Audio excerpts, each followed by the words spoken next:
tem um negócio de cara que se chama Runa. Agora Aí a iniciou. pessoa- Agora iniciou. Agora foi.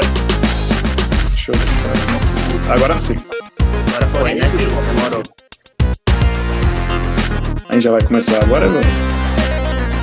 Ah, Eu coloquei cara, a quando contagem. eu coloquei a contagenzinha, tá em segundos só. Tá bom. Vamos começar assim, só. Tá? Desculpa. Tá em 30 segundos. Imagina. Então veio uma pessoa e falou, cara, tenta fazer isso daqui, porque eu acho que vai te proteger melhor e tudo mais, porque eu acho que tem muito olho em cima de ti, não é positivo. Nem tudo é positivo, né? Aí eu falei, legal, obrigado pela indicação.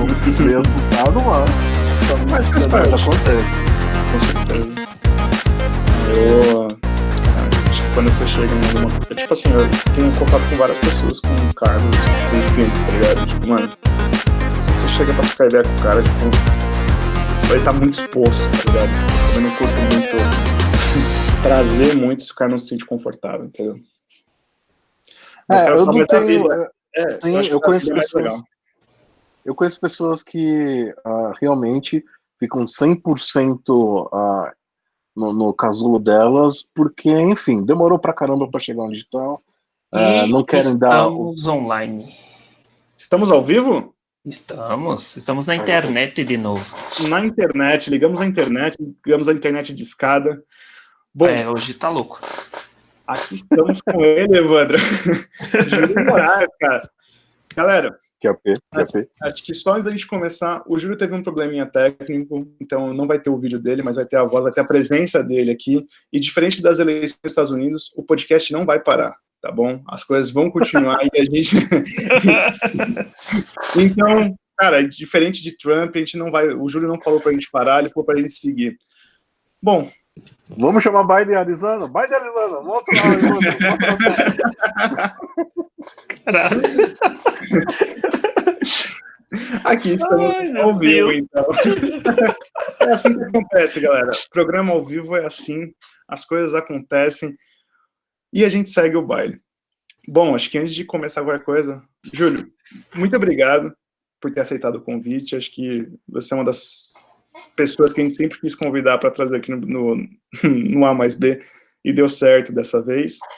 E, cara, para quem não te conhece, que tá aqui assistindo, queria que você se apresentasse um pouquinho, cara, para que a galera, tipo, entendesse um pouquinho do que você faz, entusiastas, onde você trabalha, o que você faz. Por favor, o espaço é seu, Tranquilo, cara. eu que agradeço o convite, Alexandre, Evandro Paixão, legal, vou chamar de Belinelli Paixão.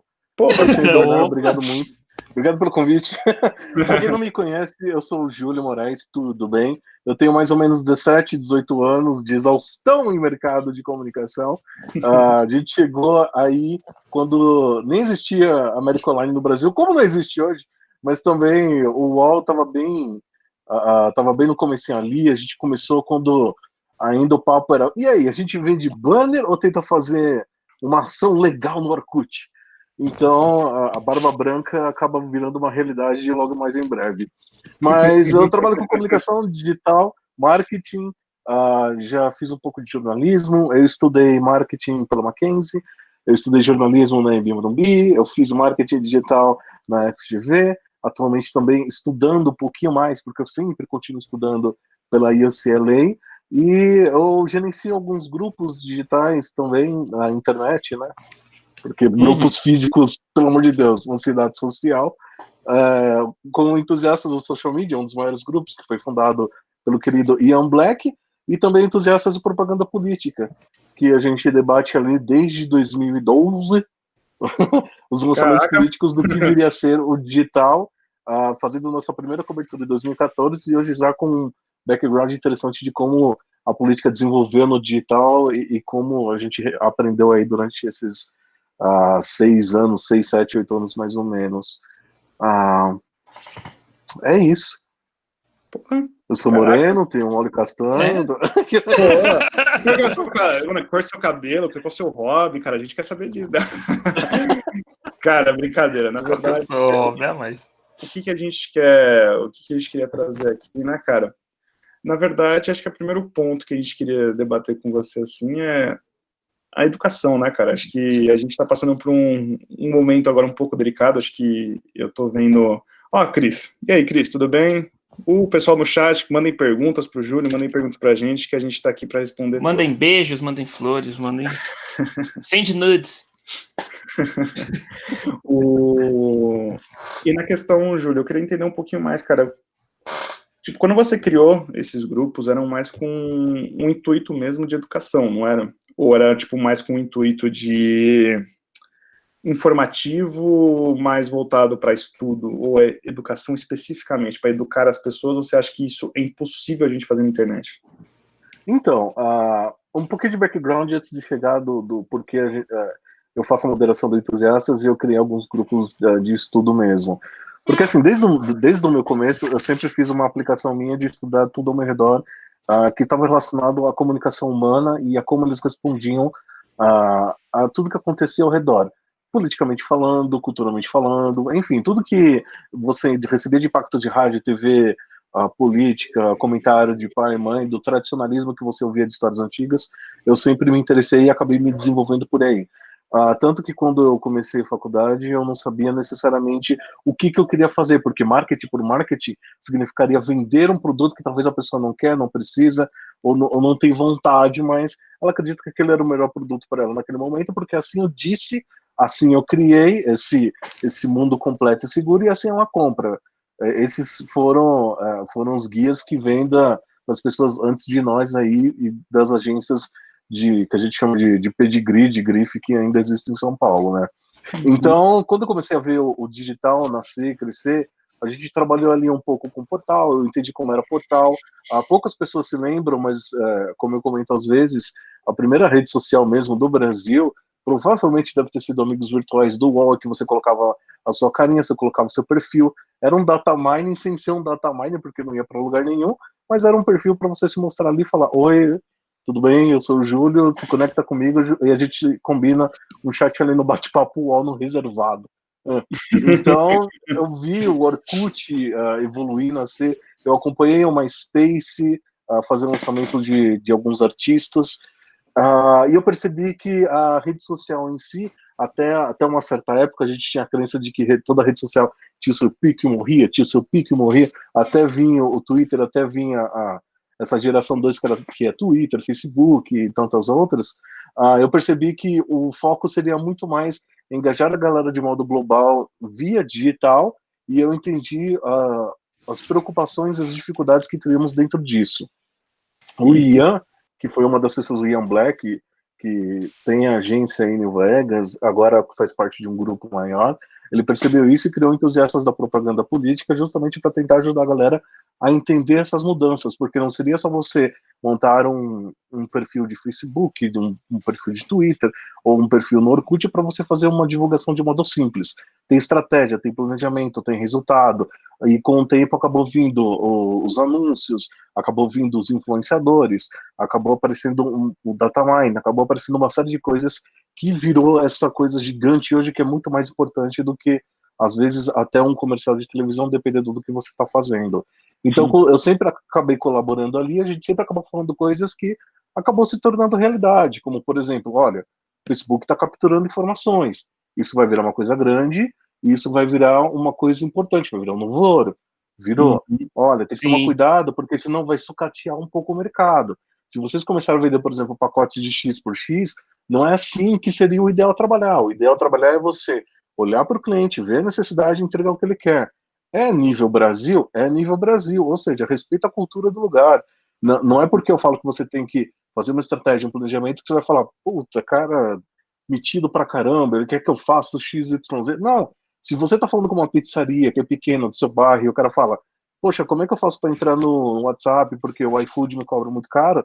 É sua responsabilidade de verificar o quanto que ele vende, o como ele vende, o quanto que ele vai expandir para vender aquilo. E você pode fazer isso pelos canais que ele entende que ele pode. E aí, com o tempo, a gente viu que, por exemplo, política começaria a dominar também o digital, e foi quando eu fundei esse spin-off do Entusiastas de Propaganda Política, porque eu percebi que seria uma coisa gigante, seria uma coisa muito mais complexa do que realmente ainda é o dia a dia de um social media, que aí você lida com legislação, você tem que levar mais ao pé da letra a questão da moralidade, da ética, do legal, você está do lado de um advogado, você tem que conversar direto com as plataformas para saber o que você pode fazer relacionado a problemas técnicos, geográficos, ou tudo que for dentro da sua realidade ali e poder fazer uma campanha de modo bacana. Então, você pode ver, no começo, como me apresentei, ainda estudo até hoje, porque eu acredito que as pessoas deveriam focar muito mais nisso, obviamente dentro da realidade delas, do que sair exercitando de acordo com o que só vê e reflete dentro das redes sociais. E aqui eu trago um exemplo da época de memes. De opinião só, né? Tipo, você tá um embasamento, né? Acho que isso é o mais importante também, né? Exato. E aqui eu falo, por exemplo, aquela época de memes em que a gente só replicava. Então, que era um meme boom ali, o que queremos? Pegou e replicou. Não levava em consideração quem era dono, não levava em consideração as responsabilidades daquilo. Olha o forninho, pegamos e replicamos. Por quê? A gente estava divulgando e somente tentando fazer um eco da nossa marca, mas sem conseguir fazer aquele foco de, ok, eu fiz o eco da marca nisso, mas quando eu afunilo, o que eu aprendi com aquilo? Qual foi a inteligência? Quais foram os números reais que gerou algum tipo de benefício para o meu cliente? Seja ele financeiro, seja ele de estudo, seja ele de, sei lá, futuras parcerias ou que ele possa expandir o negócio dele. Esse pensamento mais técnico empresarial, ou enfim, de business, é uma coisa que ainda é aplicada muito pouco, porque faz o digital, mas é um dos mais solicitados toda vez que eu fazia algum tipo de consultoria. Eu passei 3, 4 anos mais ou menos fazendo consultoria freelancer para diversos níveis de empresa, e todas elas tinham isso em comum, que é, eu não quero só oba-oba, eu quero saber como isso se transforma numa realidade, porque, trocando em letras pequenas, me ajude a te ajudar, ou seja, me gere receita e que eu posso te pagar e te pagar mais no futuro. Essa é a realidade. Eu estou investindo hoje porque eu quero receita mais tarde, não tem truque quanto a isso. Então, existe uma necessidade constante de aprendizado, porque as redes elas mudam constantemente, e existe uma necessidade de quem trabalha com digital estar alerta a tudo que está acontecendo ao redor. Por quê? A gente sabe de algoritmo, a gente sabe de data mining, a gente sabe de aplicativos, a gente sabe de N coisas que podem entrar como variável dentro de um resultado que você quer fazer para o seu cliente. Então você tem que estar alerta um pouco a tudo que está rodando perto de ti, para você, caso precisar de matemática, você vai lembrar, eu lembro que eu vi isso lá no Entusiastas, ou lá no IPP, ou lá no Update or Die, ou lá no UOL, e agora eu preciso investigar um pouco mais isso, porque tem mais a ver com o meu cliente nesse momento. E esse tipo de aprendizado, esse tipo de desenvolvimento, ele depende muito da proatividade das pessoas. Só que a gente tem a problemática da realidade brasileira, que já tem uma questão de estudo base, já tem uma questão de estudo médio, já tem uma questão de estudo contínuo superior, já tem uma questão de necessidade. Como eu bem assisti o primeiro até episódio de vocês com o Gabriel, ele me falou perfeitamente das diversas dificuldades que as pessoas estão enfrentando hoje, que os alunos enfrentam hoje, das decisões que eles fazem. Às vezes até bombar numa matéria para fazer novamente, conseguir manter o estágio. Então eu entendo essa falta de equilíbrio que existe para a realidade brasileira, e em contrapartida, eu continuo falando que, estudando um pouquinho mais a questão do digital e todos os caminhos que ela entrega para você entregar como resultado para você, para o seu cliente, para o seu projeto, existem para todo mundo e está no alcance. Você não precisa, de repente, ter um conhecimento gigante de escolaridade, contanto que você seja uma pessoa criativa e curiosa para você estudar e poder, dentro da sua cultura, da sua empatia, da sua educação base que você vai se desenvolvendo, você consiga se desenvolver como um bom profissional, seja para o seu projeto, para o cliente, ou para o que você quiser fazer de lançamento no digital. Respondi? Não, mas você respondeu, cara. Eu quase anotei um livro aqui, cara, do que você escreveu. Acho que só para a gente continuar, pessoal, a gente teve um problema técnico agora, tá? Não se preocupe, então, tipo, a gente já voltou, tá tudo certo, tá? A gente está investindo. Acho que só para deixar bem claro, a gente está investindo na nossa infraestrutura, então, cara, tudo que vocês, o que vocês puderem ajudar a gente, acho que é uma coisa super simples, se puderem deixar só o seguir aqui na Twitch, puta, cara, isso ajuda demais a gente, para que a gente consiga investir numa infraestrutura, num espaço, justamente para a gente trazer os convidados e, por favor, ajude a gente que seremos eternamente gratos. Bom, aceitamos bits. Aceitamos bem. E Júlio, acho que justamente nesse ponto, cara, que você tocou da educação, eu acho que quando você diz, cara, a gente tem que sempre estudar um pouquinho, né? E eu queria saber, cara, da sua experiência mesmo, assim, o que você entende hoje que as empresas como um todo, elas têm a obrigação, porque no meu ponto de vista, vocês podem até discordar, tudo, mas todas as empresas hoje, elas precisam ter um viés educativo, mesmo educando o seu público ou mesmo educando o mercado como um todo, né? Não sei se o Evandro concorda com o que eu falei. Mesmo educando os funcionários que tem na empresa. Uhum. Acho que eu discordo com vocês dois, acho que o funcionário tem que vir pronto. Mentira.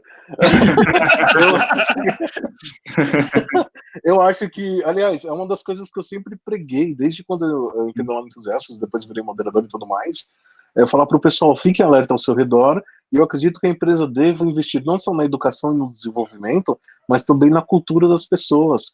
Quando eu trabalhava em agência, ao menos nas últimas agências que eu consegui trabalhar antes de viajar, eu tentava desenvolver um trabalho com a equipe, fazendo com que eles pudessem pelo menos 1 ou 2 vezes por semana saísse e curtisse.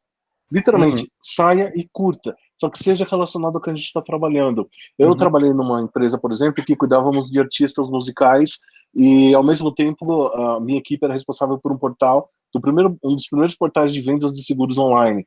Então, eu falava para eles, vamos sair, vamos esparecer e vamos entender o que é, porque não é do nosso universo, por exemplo, ficar lidando com seguros, a gente precisa entender como funciona isso. Sai, liga para as pessoas, faz uma pergunta, vê como é que funcionam os quiosques, as lojas de shopping, estuda um pouco sobre o assunto, vê filmes sobre o assunto para ver se é divertido ou não, vê como é que a gente pode desenvolver melhor essa pauta e também para fazer publicações e trazer gente para ser curiosa, e dentro disso, da nossa criatividade digital, como é que a gente faz essa releitura de pessoas que fazem a venda do seguro pelo telefone, ou pessoalmente, ou batendo de porta em porta, e a gente tem que fazer isso de modo passivo, sem conseguir fazer com que, oi, Belenero, vem aqui, meu caro, eu vi o seu carro e eu acredito que você precisa de 100 mil de apólice. Então, a gente precisava fazer isso de uma maneira um pouco menos abrupta, só que um pouco mais divertido, e também, ao mesmo tempo, ensinar as pessoas que é seguro, dá para fazer, funciona, é legal, e a mesma coisa para os artistas. Vê o que a galera tá falando sobre os artistas, vai numa fila de vez em quando do show do artista, vê o que o pessoal tá comentando, é de praxe, a gente conhece, por exemplo, que ao menos no meio da fila tem uma pessoa que carrega 3 que um fala, deve ser legal, o outro fala, sei não, e o outro fala, nossa, eu queria estar em casa. Então entende esses 4 cenários e vamos brincar dentro disso, vamos gerar um pouco de conhecimento dentro dessa coisa. Então eu sempre procurava investir no conhecimento das pessoas em si. O curso em si, por exemplo, eu sei que é complicado a gente falar aqui, porque vai ter gente ouvindo e fala, poxa, mas minha agência não vai investir nisso. Não é toda agência que pode, dá para entender, não é toda agência que consegue, mas se você tentar bolar ali um meio termo do que você pode fazer, ou que a empresa pode fazer, de repente cada um paga meio a meio, ou então, sei lá, faz um acumulado e investe em modo fila, primeiro você, depois você, enfim, tenta fazer isso porque é importante. Eu assinava jornais, eu assinava revistas, eu pedia para a galera sair, eu conseguia um pouquinho mais de budget para pagar um ingresso ou outro. É importante. Quando alguém falava para mim, eu vou viajar no feriado, eu tentava ajudar com um pouco mais, justamente porque aquela bagagem daquela pessoa vai me ajudar a desenvolver melhor o meu trabalho. E empresa que não acredita nisso, ela não está fazendo nada além do que ela já não fazia quando não tinha digital.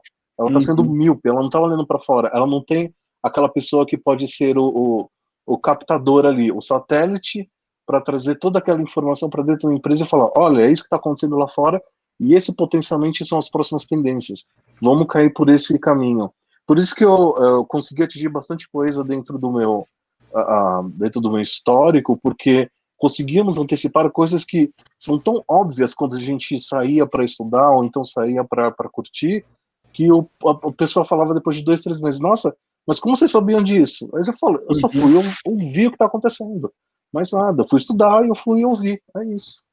E, cara, isso que você falou é muito louco, né? Porque é o que a gente está passando por uma revolução agora e tá todo mundo justamente perguntando pra gente, né, cara? Puta, o que vai ser do futuro? Principalmente a gente que aqui na Conectar, a gente é professor na Conectar, então, tipo, a gente passa muito por isso das pessoas falando, cara, mas o robô vai substituir tudo, a inteligência artificial. Cara, não vai. Uma coisa que o ser humano tem, que a inteligência artificial nunca vai ter, é justamente a sensibilidade de você enxergar coisas fora da sua bolha. A inteligência artificial, querendo ou não, melhor bem programada, com cruzamento maior de dados, ela vai ter uma bolha, porque onde ela fez aquela captação de dados é onde estão aquelas pessoas, então ela vai viver numa bolha. A não ser que for uma coisa muito, muito, muito, muito, muito foda, mas ela não tem a sensibilidade humana ainda. Então, eu acho que quando a gente fala, quando você falou que o humano, ele precisa ter justamente esses resquícios de ver o mundo lá fora, eu entendo que a empresa também precisa fazer isso para que ela possa sobreviver no mercado, não é mesmo? Então, tipo, a gente pega a época da pandemia agora, a galera que tá na pandemia, tipo, cara, teve que fazer isso. Então, eu acho que financeiramente foi uma coisa ruim para muitos lugares, mas em questão de culturalmente, assim, a pandemia abriu o olho, acho que de muita gente que estava precisando ser aberta há muito tempo. Sim, aliás, a pandemia, ela entregou uma coisa bacana, mas pena que a nossa saúde mental, ela não estava tão preparada para isso, mas, por exemplo, nunca antes eu assisti tanto teatro na vida pelo YouTube, e teatros que são caros, e você só pode ver ou em Londres, ou em Paris, ou em tudo mais. Nunca antes a gente teve tanto acesso a tanto filme lançamento, nunca antes a gente teve tanto acesso a outras pessoas dentro do nosso mercado que estavam falando tete a tete, CEOs de agências, por exemplo, tanto de Londres quanto de Nova York, estavam falando abertamente, ao vivo, por exemplo, pela Ad Age. Então, nunca se teve tanto, mas ao mesmo tempo eu entendo quando as pessoas falam, cara, no momento eu tô focando em não morrer, então eu vou tentar ver isso depois. Então, falando sobre essa questão evolutiva, o futuro ele parece meio cinzento, mas ele não é. Ele é mais positivo do que a gente imagina. Essa semana mesmo eu comentei sobre uma pauta de um pesquisador espanhol, na qual ele falava que o QI das crianças de hoje, de mileniais e crianças para baixo, está diminuindo. E eu retruquei essa pesquisa dele, primeiro porque a régua dele é velha, ou seja, o modo que ele mede é o modo, imagina assim, eu vou exemplificar muito a grosso modo. Ele está chateado que a gente não consegue fazer 322 vezes 40. E eu digo, cara, a geração ela não pode ficar focada em aprender a fazer esse tipo de conta burra. A geração tem que aprender a fazer uma AI que vai fazer essa conta, porque com essa conta e 300 outras feitas no mesmo segundo, vai me ajudar a desenvolver uma solução para o meu universo, para o meu mundo se expandir. Porque a gente já chegou num pivot do nosso planeta que não tem mais espaço, não tem para onde ir.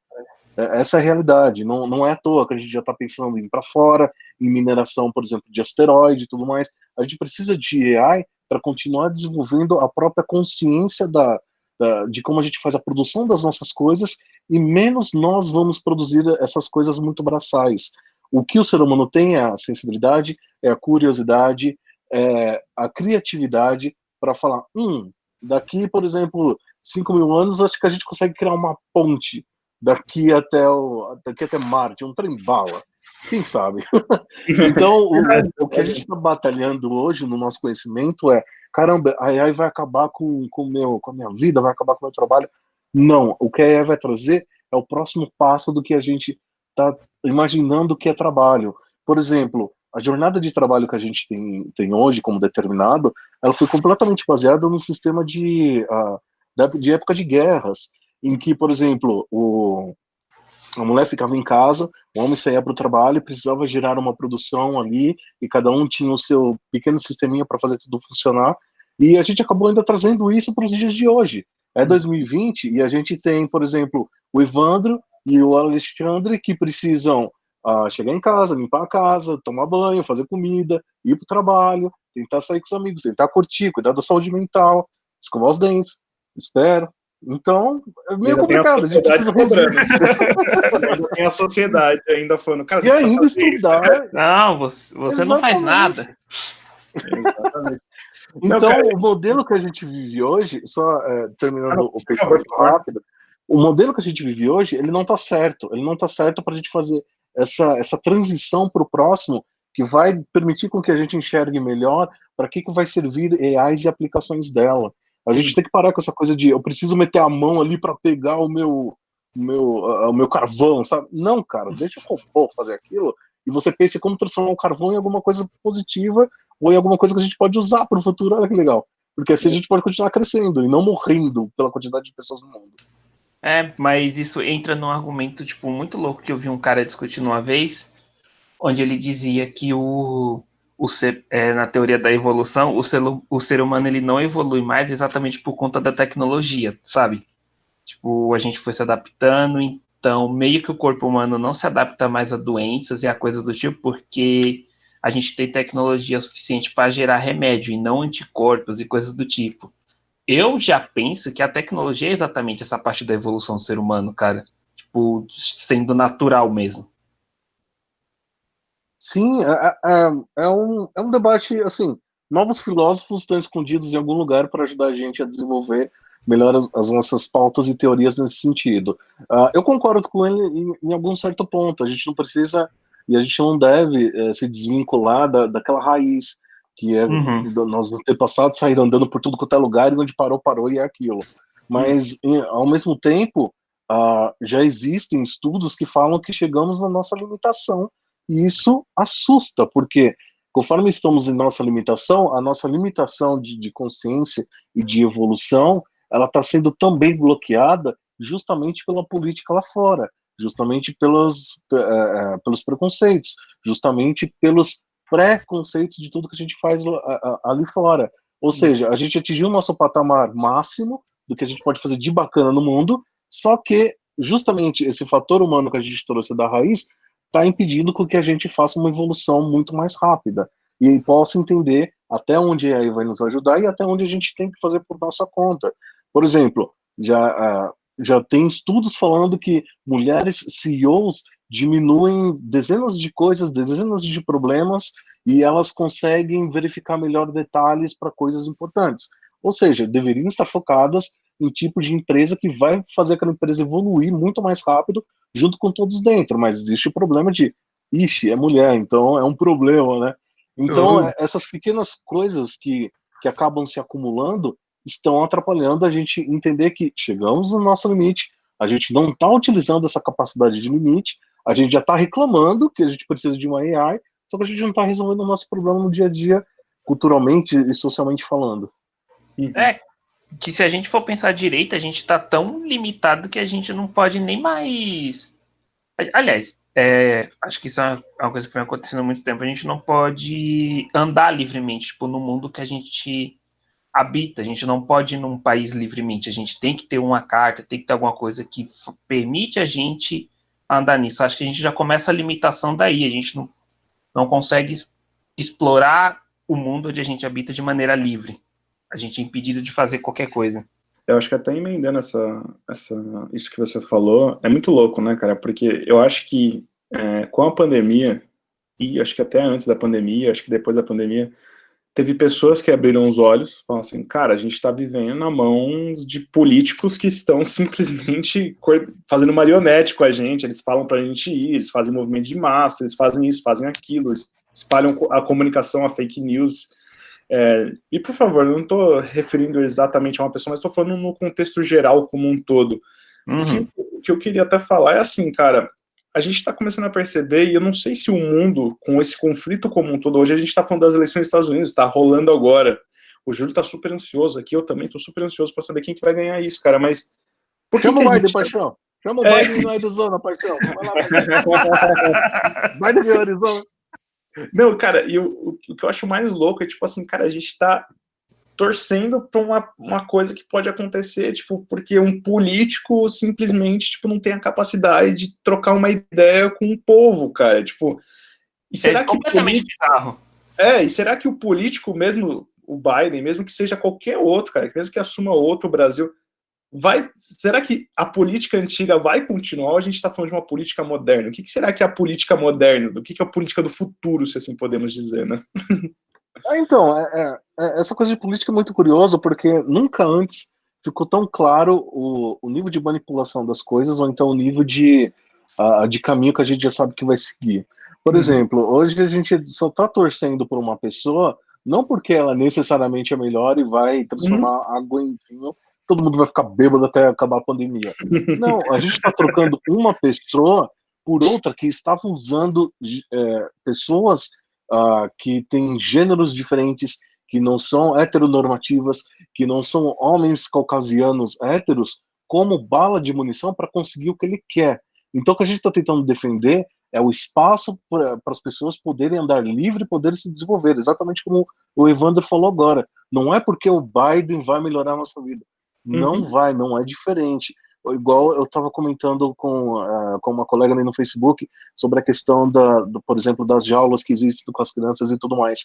Aquele projeto já existia antes, só que não era nesse porte que foi criado hoje. A única coisa que o Trump falou é: eu não vou ficar florando uma coisa que vai acontecer, então vou fazer desse jeito porque eu não quero gastar dinheiro com esse povo. Então vou separar os pais e as crianças, vou colocar desta maneira. O Obama tinha o mesmo plano, só que não desta maneira. Então é importante a gente ressaltar que a política tem problemas. O modo que ela existe hoje tem problemas e precisa mudar. Esse modo de contagem de eleição, por exemplo, vem da época escravocrata, em qual 1/5 do escravo era considerado um ser humano. Não se modificou até hoje por causa de estados que ainda sentem saudades e falta dessa época, deixando claro que não querem que negros, que não querem que gays, que não querem que pessoas que não pensem do modo dele ou da família tradicional estruturada e nas religiões que eles querem, estejam próximos deles, porque eles sabem que vai ocorrer mudanças. E essas mudanças eles não acreditam. Tudo bem eles não acreditarem. Só que a gente começa a debater aquela questão de liberdade de caminhar, liberdade de pensamento, liberdade de debate. Se você quer se isolar como uma sociedade, vai comprar uma ilha, cara, porque a mudança vai chegar, querendo ou não. E, tipo, cara, isso é muito louco. O que você falou agora é verdade. Tipo, eu acho que a mudança, e eu acho que foi justamente. É muito engraçado, que a gente fala até do Brasil. O Brasil, entre aspas, ele foi pego pela mudança, então, não, tem que mudar o que tem hoje, porém, não viu o que vinha depois, né? Então, a gente está sofrendo esse impacto, principalmente com relações públicas, né, cara? Tipo, o convívio entre pessoas está sendo muito abalado. E acho que até você falou do Biden, cara, é exatamente isso. Se a gente perguntar hoje para muitas pessoas que estão torcendo para o Biden ganhar, eu diria para você que 90% delas não sabem o que o Biden quer propor. Tipo, só quer que o Trump saia, cara, porque exatamente. Não dá mais, entendeu? E eu sou uma dessas pessoas. Se você perguntar para mim, cara, o que o Biden vai querer? Não sei, mas eu quero que tire o Trump, porque o Trump é horroroso, cara, entendeu? Para relações, para, tipo, ser humano, fim ser humano, cara, não tem como, cara. Tipo, a gente tá falando hoje de uma sociedade de 2020, cara, a gente não tá falando de uma sociedade de 1980, 1915, sei lá, 1500, entendeu? Tipo, cara, entendeu? Tipo, é diferente. Mas é isso, por exemplo, as pessoas falam que as eleições dos Estados Unidos não influenciam o Brasil. O Brasil não tinha ideia do que era fake news até existir Trump. O Brasil não tinha aquela coisa de só ter esquerda e direita até aparecer o Trump. Tanto que não existe isso no Brasil. Existem uma gama de universos de pensamentos diferentes que é mais como se fosse um radar gigante do que um esquerdo e um direito. E para quem acha que Biden é de esquerda, Biden é de direita. As pessoas só estão votando numa pessoa de direita ou numa pessoa de direita que está na ponta da Terra plana. É isso, não muda as duas coisas. Eles acreditam nas mesmas coisas. O modo que eles aplicam isso é o que muda. É o que deixa a pessoa um pouco mais humana ou uma pessoa bem desumana, porque fica claro que ele só quer dar benefícios para pessoas que se parecem com ele ou que ele acredita que merece. Esse é um problema. Então você não está fazendo trabalho para todo mundo. Então o impacto existe muito forte. O Brasil, ele é politicamente como falando, ele é um pouco complicado, porque ele vota na esperança. Então, eu gosto de usar como exemplo a Prefeitura de São Paulo, que todo mundo está falando agora, poxa, mas parece que São Paulo tem alguma coisa com o PSDB, porque só vota o PSDB. Não, se você vê, São Paulo votou em mulher, São Paulo votou em negro, São Paulo votou em PT, São Paulo votou em PSDB, São Paulo já colocou de tudo na Prefeitura. Por quê? Tem esperança de melhora. e entende que uma visão só por muito tempo é um problema. Neste momento, as pessoas estão votando na instabilidade por causa da saúde mental e do medo. A gente não sabe o que vai acontecer amanhã. Eu não sei se eu trocar alguém drasticamente amanhã vai piorar ou não minha vida. Não é porque eu estou ignorando uma pessoa ou outra, é porque eu quero que continue esse ponto salvo que eu tenho. Afinal, é o governador com o prefeito que está falando. Olha, o Brasil eu não sei, mas a cidade e o estado de São Paulo com certeza eu vou vacinar porque a gente tem dinheiro para isso. Então, como você não vai querer votar numa pessoa que fala isso, que vai falar que você vai ganhar a sua liberdade logo mais em breve, vai poder viajar e fazer tudo que você quer? Cara, isso ressoa com todas as pessoas. De A a D, não tem como fugir desse negócio. A galera quer voltar à vida. Então, eu acho que em todos os níveis o brasileiro volta muito em esperança, só que aquela malícia de brasileiro que até pouco tempo estava muito bem escondida, porque a gente adorava falar que não, coração de brasileiro cabe todo, o Brasil é alegria, sempre fica todo mundo, não sei o quê. A malícia do brasileiro acabou ficando mais destacada graças a pessoas que entram no poder, como aconteceu nas últimas eleições. Ou seja, isso é bom, porque a gente precisa ver o que tem lá fora, para saber quem precisa educar ou como a gente pode se educar melhor para poder integrar todo mundo. Essas eleições, por exemplo, por mais que o Biden ganhe aqui nos Estados Unidos, a problemática é, cara, metade do Brasil ainda, metade dos Estados Unidos ainda pensa como Trump. É um problema isso, porque a expectativa era ganhar de landslide, era ganhar de muito grande. Porque, afinal, o cara não lidou bem com o C-19. Teve a questão das crianças em jaula, teve a questão de sair da OMS, teve a questão de querer destruir a ONU, teve milhões de questões. E ainda é um sofrimento de fazer contagem e falar, como é que ele não saiu ainda? Por mais que você seja de esquerda ou direita. Para e pensa, você está votando em quê, necessariamente? E aí você começa a perceber que metade do país ainda vota neles, em saber o que vai acontecer dentro da casa deles, para eles, enquanto eles existirem. E aí a gente conecta com o que nós estávamos falando ali atrás sobre questão de AI e evolução. Somos interconectados em tudo. Não importa se eu estou a milhões de distância de vocês, por exemplo, do Alexandre, do Ivandro, importa que a gente se conectou agora para trocar uma ideia, para falar um pouco com outras pessoas que estão se conectando conosco. Assim é o mundo inteiro. Não interessa se é preto, branco, asiático. Não interessa. Para a gente poder sobreviver no futuro, essa conexão tem que existir. E junto com essa conexão vai exigir empatia, aprendizado e bom senso em tudo que a gente decidir. Perfeito. Cara, eu acho que é exatamente isso. Eu vou dizer até um exemplo, acho que de empatia, tipo, que a gente pode até citar aqui. Eu conheci um pessoal um pouco mais velho, né? Eu não vou citar nomes aqui, senão eu vou me comprometer com essa porra, então... Gabriel. Eu prefiro não citar nomes. Muito mais velho, Gabriel. Não, e provavelmente eu vou me comprometer ainda dentro da família, então eu prefiro não fazer isso, porque família a gente não escolhe, então a gente só segue o fluxo do jeito que tem que ser. Vamos que vamos. Cara, então, o que eu queria falar é, tipo assim, esse final de semana, tá, ou essa semana aí, eu tava ouvindo, cara, tipo, as pessoas, que foi uma pessoa mais velha, tava escutando um radinho, que era, tipo, justamente ela escutando o que as pessoas estavam falando. E ela ligou agora num canal, eu não lembro agora qual é o nome, mas é próximo dos Pingos dos Is ali. Isso daí eu vou citar mesmo, foda-se, eu não gosto, e é isso aí. Mas... eu não gosto, eu tenho Pingos nos Is, desculpa, é muito tendencioso essa porra pro meu gosto. Mas... E lá, cara, a galera tava falando, não, que o Biden, se o Biden ganhar, ele vai tirar nossa liberdade. Se o Biden ganhar, ele é esquerda, ele vai tirar a liberdade do brasileiro. Eu falei, cara, mas que viagem. Eu fiquei tipo, mano, mas como? Como é possível? E assim, eu tô falando de uma pessoa que tá ouvindo esse radinho, eu não tô falando de uma pessoa que não tem estudo, eu tô falando de uma pessoa que foi diretor dentro de uma empresa gigante, que tinha um cargo, que construía... É uma pessoa que tem conteúdo. É uma pessoa que tem muito conteúdo, que construía muito prédio, construía muita coisa, e tipo, cara, aí você fala assim, caralho, velho, como isso é possível? Que a gente tá falando de um cara que há 30 anos atrás, provavelmente você não teria nem diálogo com uma pessoa dessa, porque eu tenho esse cargo, eu sou grande, eu sou isso.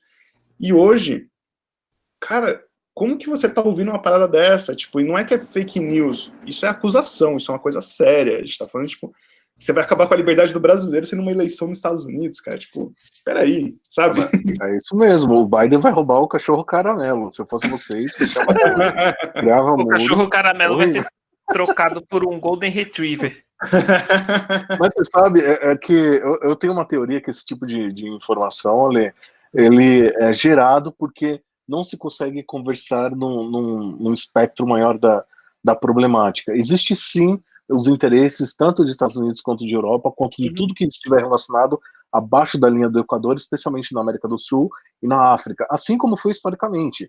Como, por exemplo, a gente finge que nada aconteceu na África, nada foi roubado de lá, e os prédios que existem no UK nasceu aqui, né? Veio de Deus. E aí, um pouco mais para baixo, você sabe que foi feito por aliens, né? Toda a pirâmide e tudo mais. Essa é a teoria das coisas. É que, na verdade, não existe baixo, é só reto, né, cara? Então, não existe para baixo. Exatamente.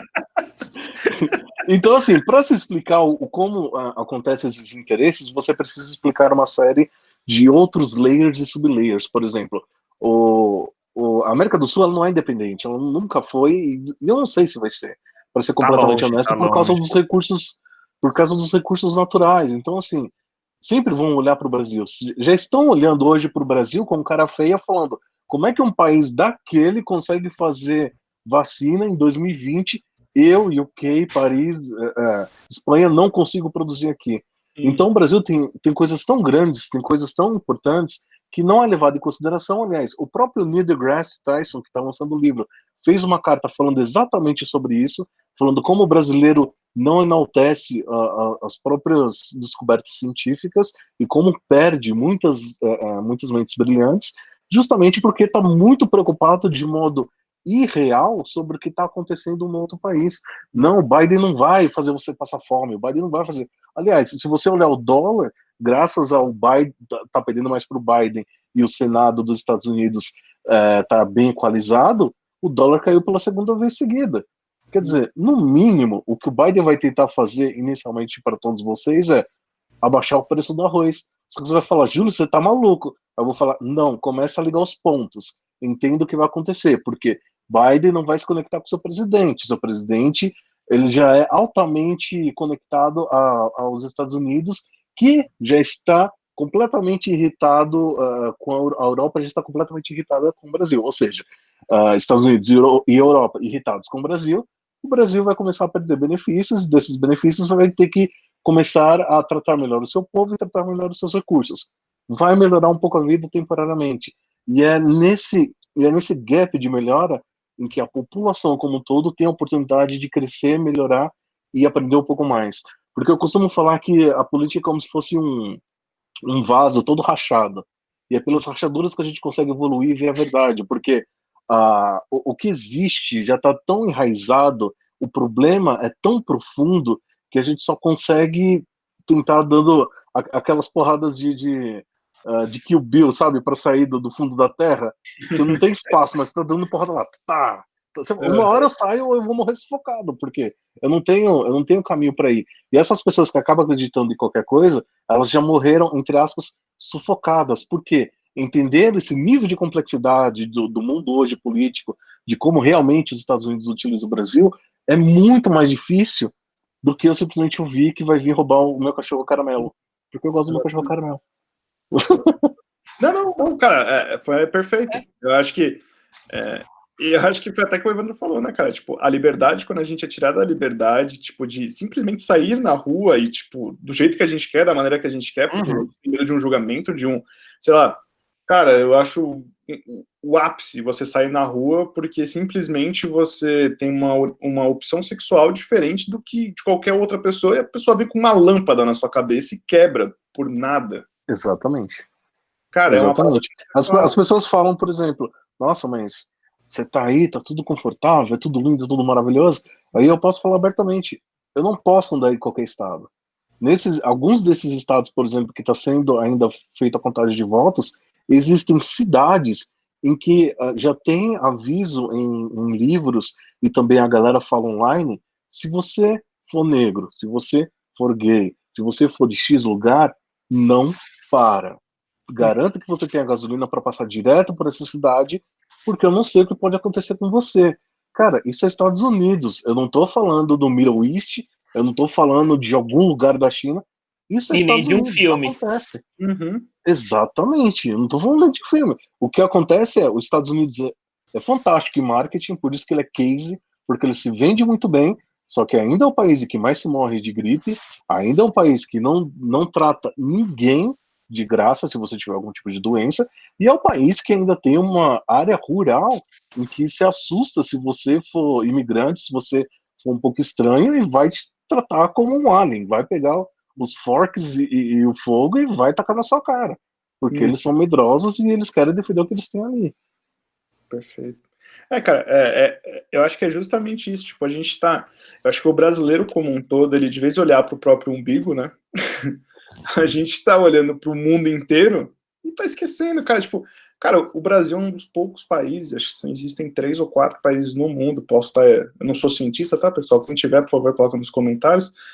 Mas que. Fake news. Fake news, achismo, fake news. Não, Verdade.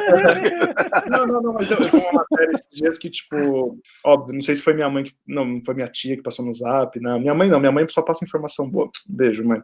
Mas não, mas na verdade o que eu queria falar é, o Brasil é um dos poucos países autossustentáveis, cara, isso ninguém leva em consideração, isso ninguém quer que o Brasil melhore, o Brasil era para ser uma potência, fora da curva, cara, assim, tipo, fora da curva, porque o Brasil é um dos poucos que consegue fazer isso, mas não.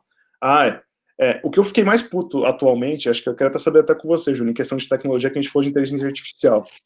Como é que o Brasil me assina um contrato com os Estados Unidos de 5G e não me assina com a China? Simplesmente, a China tem o melhor 5G. Isso é mais... É a Huawei? Eu não lembro o nome da empresa.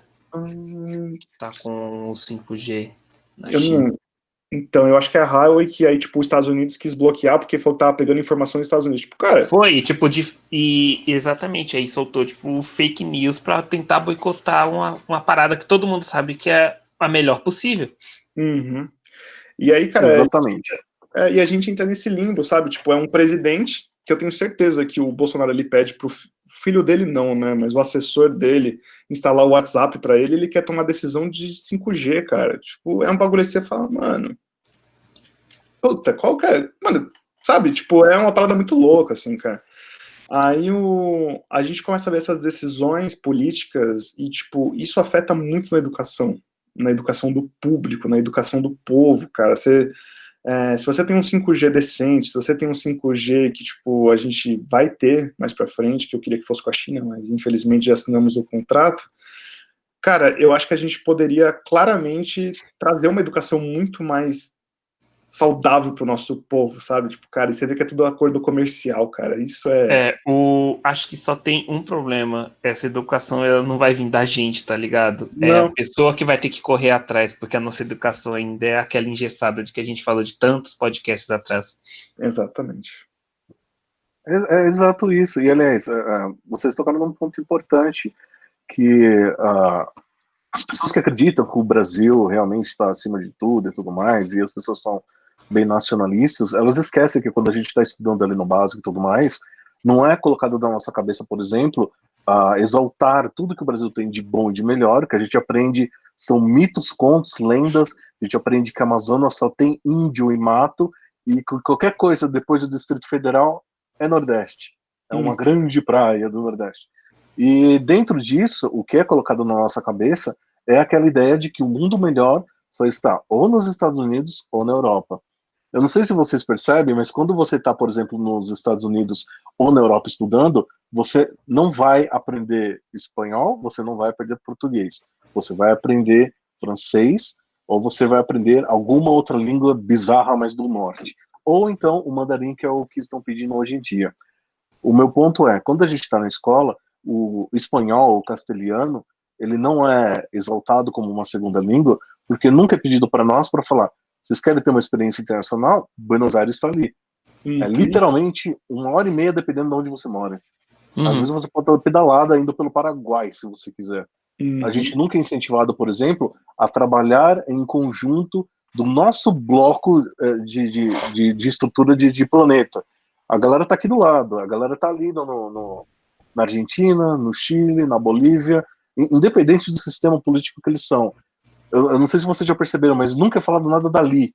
Você não aprende o que está acontecendo ali, você não é instigado a aprender como é que eles se desenvolveram alguma coisa ali, ou fazer trocas ali. Não, o Brasil só é focado ainda no seu sangue europeu, que é tudo do outro lado do mar, ou então mais lá em cima, onde existe Disney, Google e Facebook. Então, esse tipo de pensamento de falta de união de bloco já mostra o quanto a gente realmente não aprende nada de bom e de decente no sentido de evolução como nação. Porque a gente só está discutindo em como fechar a fronteira, que é irreal, né? A fronteira ali do Amazonas e vai descendo todo o resto. Você acho que nem se chamarem todos os homens do Brasil, você consegue verificar toda aquela fronteira. Mal tem o radar durante o Amazonas. Só que, em contrapartida, também não é incentivado a gente a coexistir com os nossos vizinhos. Assim como muito bem fazem na Europa, muito bem fazem nos Estados Unidos, com aquela troca gigante entre Estados Unidos e Canadá e tudo mais.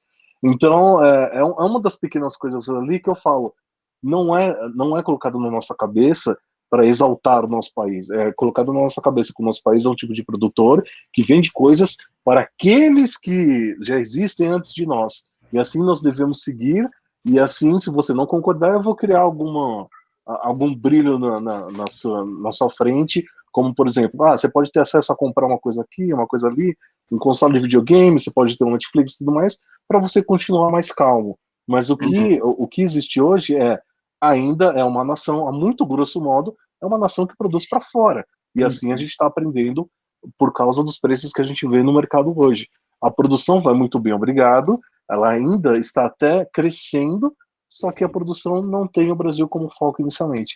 Tem como foco sustentar aqueles que não têm espaço, que não têm bioma, que não têm a menor possibilidade de vender, por exemplo, um alface por centavos, como na Polônia, alguns anos atrás, em que um amigo meu morava por lá, custava de 10 a 20 reais, mais ou menos. Porque não tem onde plantar, não tem espaço, não tem o que fazer. Se você comprar, por exemplo, fruta no Japão, você vai sair de lá pobre, porque você não tem capacidade de comprar aquele melão quadrado por 200, 300 reais, ou então uma manga por 50 reais. É engraçado, acho que justamente você está falando foi o que eu ouvi no final de semana. Tendo acesso a essas coisas, cada vez mais, cada ano que passa, essas coisas estão virando ouro e não querem que a gente saiba que esse ouro vai ser aos poucos levado para fora para sustentar os outros que se dizem ricos e tudo mais, de acordo com a régua deles, né? Do que é riqueza, do que é padrão, do que é inteligente e tudo mais. Eu acho que até não sei se eu consegui fazer um pouco do meu ponto. Não, foi perfeito. Eu acho que eu tenho até um ponto para trazer, cara, que foi exatamente isso que você falou. Há uma semana atrás eu escutei a mesma coisa. Uma pessoa que eu conheço da Suíça, ela falou, cara, eu vou fazer um banquete aqui de filé mignon. Eu falei, pô, beleza. Se você pega aqui o filé mignon nos padrões brasileiros, é caro. Sim, é caro. Mas, cara, se você pegar o quanto que é caro lá, é um negócio assustador. Tipo, lá acho que na Suíça estava 60, 70 francos o quilo do filé mignon. Cara, se você converte isso em moedas, em tamanho, e a galera fica falando, não, mas os caras são ricos. Cara, não é, velho. Pô, 60 francos é coisa pra caralho, cara. Tipo, é coisa pra caralho. Tipo, a gente tá falando de 300 conto quase o quilo da carne, cara. Tipo, aqui comparado com o Brasil. E ninguém percebe que se a gente melhorar aqui, a gente vai ter uma educação decente, a gente vai ter uma estrutura decente. Se a gente for pegar na questão da escola que a gente estava falando, cara, a nossa escola hoje, ela é muito voltada para quê? Como se fosse um sistema carcerário mesmo.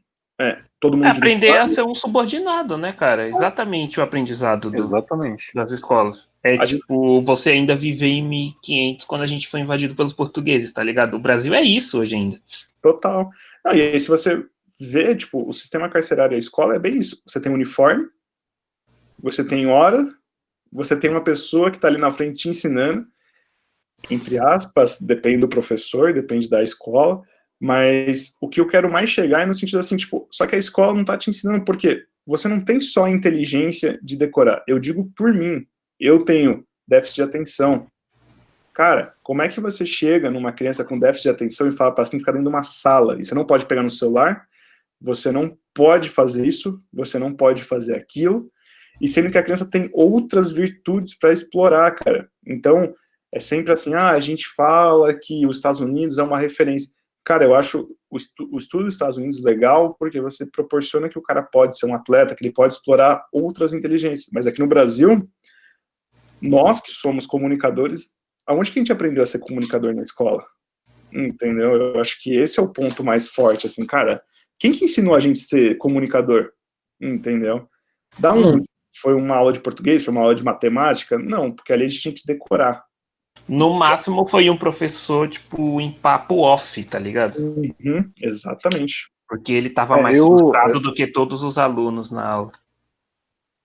Sempre tem um. Mas eu posso falar por experiência, assim, que eu fui uma pessoa muito introvertida durante a minha época de escola, porque eu questionava muito. Quando eu estudava alguma coisa, por exemplo, vamos estudar sobre a Segunda Guerra Mundial, aí do nada vinha, mas veio o Japão todo malvadão e atacou Pearl Harbor e tudo mais. Aí você pega isso tudo e você fala, você tem certeza? Assim, eu pesquisei um pouco e me parece que tem um pouco mais nessa história. Uhum. E eu era sempre, a minha mente sempre era instigada a se fechar por aquilo. Então, eu comecei a me desenvolver na escola quando eu já estava mais ou menos no primeiro, segundo ano do ensino médio, e eu decidi fazer um jornal da escola. Eu, introvertido, decidi fazer um jornal para a escola. Legal. E no primeiro, não passou da edição prototipo, tá? Só para você entender. Eu vou te explicar o porquê. Só Mas fiz a iniciativa, exato.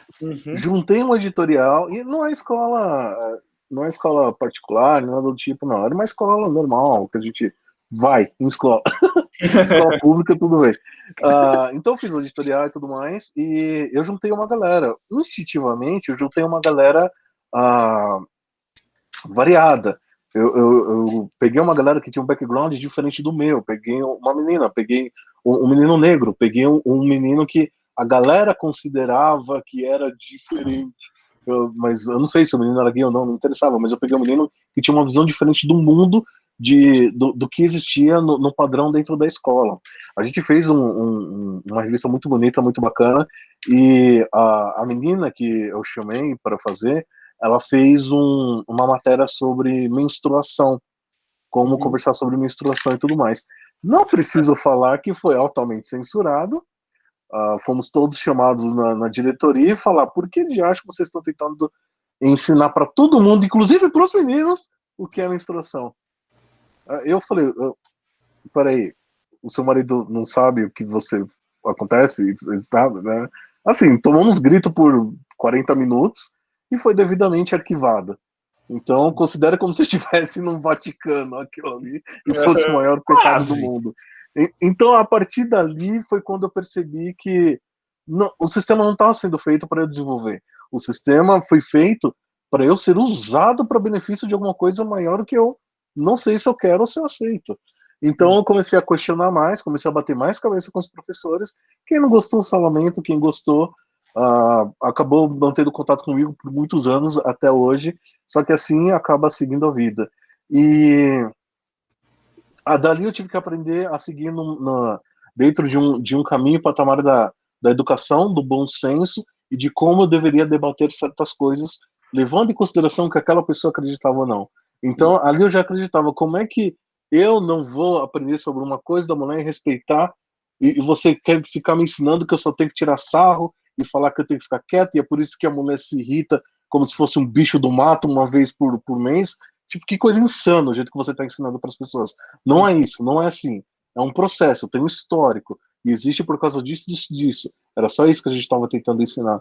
E aí foi quando eu comecei a desabrochar muito mais, só que foi mais ou menos essa questão de, aspas, militância, mas na militância da educação, não na militância de uma coisa que eu queria divulgar de modo errado, de uma coisa que eu achei que deveria ser de conhecimento comum.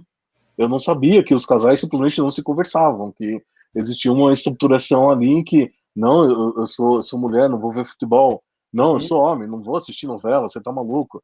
E essas coisas nunca entravam na minha cabeça. E a partir dali que eu fui desenvolvendo, porque eu falei, se não tem ninguém com que eu ligo na TV, ninguém fala comigo sobre isso, eu leio uma Veja da Vida, eu leio um jornal, ninguém fala sobre isso comigo, eu vou ter que me virar. E foi aí que, junto desse pensamento, eu comecei a ver a internet como uma válvula de escape para mim e para o meu desenvolvimento profissional e pessoal. Muita coisa foi graças à internet, minhas conexões foram graças à internet, eu fui para a gringa graças à internet, eu me desenvolvi, conversei com pessoas de fora graças à internet, eu tirei dezenas de preconceitos graças à internet e interagindo direito com as pessoas, sendo sempre a pessoa que está lá para aprender, nunca para falar acima de quem mora naquele lugar ou vive aquela realidade ou passa aquilo que passa. E, ao mesmo tempo, aprendendo como a gente pode se interconectar, como a gente falou no começo, para coexistir. Para falar, legal, sua experiência é assim, minha experiência é assim, vamos juntar isso, acontece isso, e a gente cria uma coisa maior. Então, é mais ou menos assim a minha experiência de como eu desenvolvi nessa comunicação, porque a gente precisa falar. No Brasil, todo mundo precisa falar, porque quem está falando e quem estava na liderança de falar nunca falou algo direito, ou nunca falou algo claro, ou nunca quis entender o que estava fazendo eles falar aquilo. E isso, para mim, nunca caiu bem.